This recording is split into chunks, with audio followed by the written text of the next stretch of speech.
அவர் வாயுன்னக்காளை பெத்து மாகிழ்வாரே சோமத்ரயஸ்திரிகும்ஷே புவனஸ்ய பத்னி விவஸ்வத்வாதே அபினோ குருணாஹி ஹிருதவதி சவிதராதிபத்யை ஸ்பயஸ்வதீரந்திராசானோ அஸ்து ध्रुवादिशां विष्णुपत्न्यघोरास्येषानासहसोयामनोता बृहस्पतिर्मातरिश्वोतवायुः सन्धुवानावाता अभिनो गृणन्तु विष्णुशम्भो दिवो धरुणः पृथिव्या अस्येषाना जगतो विष्णुपत्नी विश्वव्यजा विषयन्ते सुभूतिः शिवानो अस्मदिरुपस्थे महादेव्यै च विद्महे श्रीभूसख्यै च धीमहि तन्नो नीला प्रचोदयात्। సీతారాముల దివ్య కళ్యాణ మహోత్సవ సమయమునందు చూడి కొడుతన చియార్ సంభావన.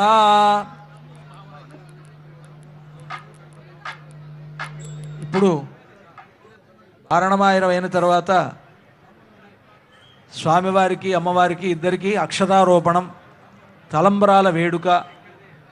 ఇది మన సంస్కృతిలో, ముఖ్యంగా మన తెలుగువారి సంస్కృతిలో ఇది కూడా ఒక గొప్ప విశేషం. ఇందాక మనం జీలకర్ర బెల్లం గురించి ఎలా అనుకున్నామో, ఈ తలంబరాల వేడుక కూడా మన తెలుగువారికి మాత్రమే ఉన్నది. అటువంటి ఒక విశేషమైనటువంటి తలంబరాలు. ముఖ్యంగా శంకరాచార్యుల వారు ఆ తలంబరాల గురించి చాలా గొప్పగా చెప్తారు. జానక్యా కమలామలాంజలి పుటే యా పద్మరాగాయితా న్యస్తా రాఘవ మస్తకే చ విలసత్కుంద ప్రసూనాయితా స్రస్తా శ్యామల కాయకాంతి కలితా యా ఇంద్రనీలాయితా ముక్తాస్తా శుభదా భవంతు భవతాం శ్రీరామవైవాహికా అని సీతారాముల కళ్యాణ సందర్భంలో ఒకరికొకరు వారు తలంబరాలు వేసుకుంటున్నప్పుడు, ఇప్పుడైతే మనం తలంబరాలు అనంటే అక్షతలు వేస్తున్నాం, కానీ ఆనాడు సీతారాములిద్దరూ ముత్యాలు పోసుకున్నారట. ముత్యాలు మణులతో కూడినటువంటి అద్భుతమైనటువంటి రత్నాలను వాటిని వారి శిరస్సున వారు వేసుకున్నారు. అయితే ముఖ్యంగా ముత్యాలు దాంట్లో ప్రధాన పాత్ర వహించాయి. ముత్యాలు తెల్లనైనటువంటివి. రామచంద్రమూర్తి నల్లనైనటువంటి వాడు. నల్లనైనటువంటి రాముడు తలపాగా చుట్టుకున్నాడు, తెల్లని తలపాగాని పెళ్లి సందర్భంలో. సీతమ్మ వారు సహజంగానే బంగారు బొమ్మ, ఎర్రగా ఉంటుంది. ఆవిడ గోరింటాకు పెట్టుకుంది తన చేతికి, అది ఎర్రగా ఉంది. తెలుపు దగ్గర ఏ రంగు పెట్టినా ఆ రంగు ఆ తెలుపుకు వర్తిస్తుంది. తెల్లనైనటువంటి ముత్యాలు సీతమ్మ వారి చేతిలో, ఎర్రనైనటువంటి చేతిలో ఉండేటప్పటికీ ఆ తెల్లని ముత్యాలు ఇంద్రనీలమణుల్లా పద్మరాగాలుగా అయిపోయాయట. యా ఇంద్రనీలాయిత యా పద్మరాగాయిత పద్మరాగాలుగా అయ్యాయి. ఆ తర్వాత సీతమ్మ వారు తన చేతిలో ఉన్నటువంటి ఎర్రగా కనిపించేటువంటి ముత్యాలను రాముడి తలపాగా మీద వేశారు. తలపాగా తెల్లగా ఉంది కదా, అప్పుడు ఆ తలపాగా మీద అవి తెల్లని కుంద ప్రసూనాల్లాగా అయినాయట. కుంద ప్రసూనాలంటే మల్లె పువ్వుల్లాగా తెల్లగా అయ్యాయి. ఆ తల మీదే ఉండవు కదా, తల మీద వేసిన తర్వాత కిందకి జారిపోతున్నాయి. రాముడు నల్లగా ఉంటాడు, ఇంద్రనీలమణి సన్నిభుడు రామచంద్రమూర్తి. ఆయన తల మీద నుంచి జారుతూ ఉంటే ఆయన నల్లదనం ఆ ముత్యాలకు అంటుకొని ఇంద్రనీలమణులాగా ప్రకాశించాయని. ఒకే తెల్లని ముత్యాలు సీతమ్మ చేతిలో ఎర్రగాను, రాముని తల మీద తెల్లగాను, రాముని పైనుంచి నల్లగాను 3 రకాలుగా కనిపించాయి అని, ఇటువంటి ముత్యాలు మీ అందరికీ కూడా శుభాలు కలుగజేయాలి అని శంకరాచార్యుల వారు అద్భుతంగా వర్ణించారు ఆ కళ్యాణ ఘట్టాన్ని. అటువంటి ఆ ముత్యాలు మన భద్రాచలంలోనే చాలా చోట్ల, అన్ని చోట్లలో ఈ రోజుల్లో కళ్యాణాల్లో ముత్యాలు సమర్పిస్తున్నారు, కానీ ముత్యాలు సమర్పించేటువంటి ఆచారం ఆరంభమైంది భద్రాచలంలోనే. ఈరోజు గౌరవ ముఖ్యమంత్రి వర్యులు ప్రభుత్వం తరఫున, తెలంగాణ ప్రభుత్వం తరఫున ఇక్కడికి విచ్చేసి ముత్యాల తలంబరాలు సమర్పిస్తున్నారంటే, ఆనాడు ఈ తెలంగాణ రాష్ట్రాన్ని పరిపాలించినటువంటి తానీషా గారి ఆచారం ఇది. అనూచానంగా వస్తున్నటువంటి ఆచారం. ఇక్కడ చూసి మిగతా క్షేత్రాల్లో గవర్నమెంటు ఆయా కార్యక్రమాల్లో పాల్గొనడం జరిగింది, కానీ భద్రాచలానికి ఉండేటువంటి వైశిష్ట్యం ఏమిటంటే, ఆనాడు రామదాసు గారిని జైల్లో పెట్టడం వలన తానీషాకి రాముడు కనిపించి రామదాసుని జైలు నుంచి విడిపించి తానీషాను కూడా అనుగ్రహించి ఒక ముస్లిం అయినటువంటి తానీషా రామభక్తుడయ్యేట్లుగా చేసినటువంటి ఒక గొప్పతనం అనేటువంటిది భద్రాచల క్షేత్రానికి ఉన్నది. కనుక ఈ భద్రాచలానికి ఉండేటువంటి ప్రాచీనత, భద్రాచలానికి ఉండేటువంటి మహత్తు, భద్రాచల రాముడికి ఉండేటువంటి మహిమ, ఆయన లోకానికి చాటినటువంటి గొప్ప దివ్యక్షేత్రం ఈ భద్రాచల దివ్యక్షేత్రం.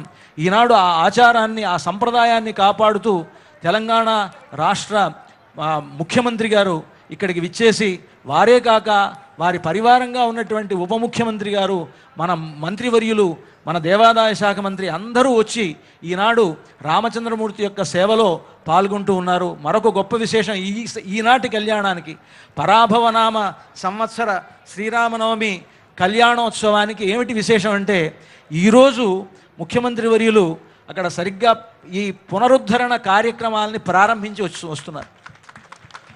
నిజంగా అది ఎంత గొప్ప అదృష్టం. ఎప్పుడో రామదాసు గారు కట్టారు, మళ్ళీ ఇది 50లో పునరుద్ధరణ జరిగింది ఆలయానికి.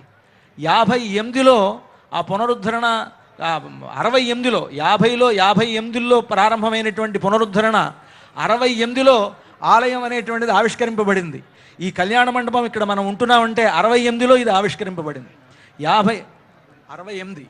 68లో ప్రారంభించబడింది. 50 నుంచి 54, 58 నుంచి పునరుద్ధరణ సంఘం ఏర్పడి ఆనాడు 68లో ఇది ప్రారంభించారు. ఆలయం కూడా ఈనాడు మనకు ఉన్నటువంటి స్ట్రక్చర్ అంతా కూడా ఆ రోజు ప్రారంభించబడింది. తిరిగి ఈనాడు అదేవిధంగా లోపల ఉండేటువంటి మూలమూర్తుల ఆలయం ఎలా జరగాలో అదేవిధంగా జరగాలి అని మన ఈనాడు రాష్ట్ర ప్రభుత్వం తరఫున ముఖ్యమంత్రి గారు మొదలైనటువంటి ఈ జిల్లా మంత్రులు మొదలైనటువంటి వారు ఎంతో కృషి చేసి ఇప్పుడు మనకి ఈ విధంగా 351 కోట్లు ఇప్పుడు మొట్టమొదటి విడతగా రిలీజ్ చేశారు. గొప్ప విషయం. రాబోయేటువంటి సంవత్సరం మనకి గోదావరి పుష్కరాలు, ఆ పుష్కరాలకు సంబంధించినటువంటి ఏర్పాట్లతో పాటుగా భద్రాచల ఆలయంలో చుట్టూ ఉండేటువంటి మండపం అంతా కూడా నల్లరాతి కట్టడంతో, లోపల ఉండేటువంటి చుట్టూ ఉండేటువంటి ఆలయాలన్నీ కూడా రాతి ఆలయాలతోటి, ఇవన్నీ కూడా గొప్ప ప్లాన్ తోటి సిద్ధం చేశారు. మొత్తం మీద 587 కోట్లు, సుమారుగా 600 కోట్ల బడ్జెట్ తోటి త్వరలో భద్రాచలం నిత్య నూతనంగా అత్యద్భుతంగా తయారవబోతున్నది. ఇటువంటి ఒక గొప్ప సేవ మనకి మన ప్రభుత్వం తరఫున, ముఖ్యంగా మన ముఖ్యమంత్రి గారికి లభించడం అనేటువంటిది రామచంద్రమూర్తి యొక్క పరిపూర్ణమైనటువంటి అనుగ్రహంగా నేను భావిస్తూ వారికి సకల శుభాలు రామచంద్రమూర్తి కలుగజేయాలని దేవస్థానం తరఫున ప్రార్థిస్తున్నాను. క్షీరేణ ప్రక్షాళ్య విరవదాయ క్షీరఘృతపాణినా విరవస్కేర్య సామ్రాజ్యమితి శిరసి నిక్షిపేత్.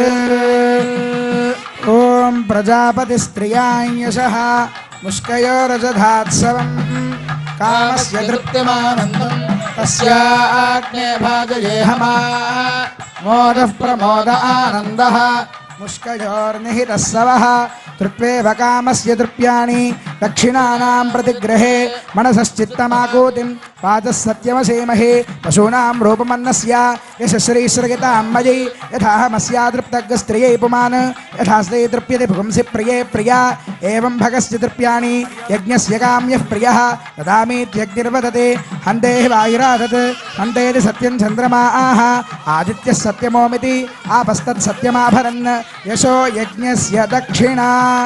ఓం సామ్రాజ్యం భోజ్యం స్వరాజ్యం వైరాజ్యం పారమేష్ట్యగం రాజ్యం మహారాజ్యమాధిపత్యమయం. ఓం శ్రియో మే కామః సమృద్ధ్యతాం ధర్మో మే కామః సమృద్ధ్యతాం పశవో మే కామః సమృద్ధ్యతాం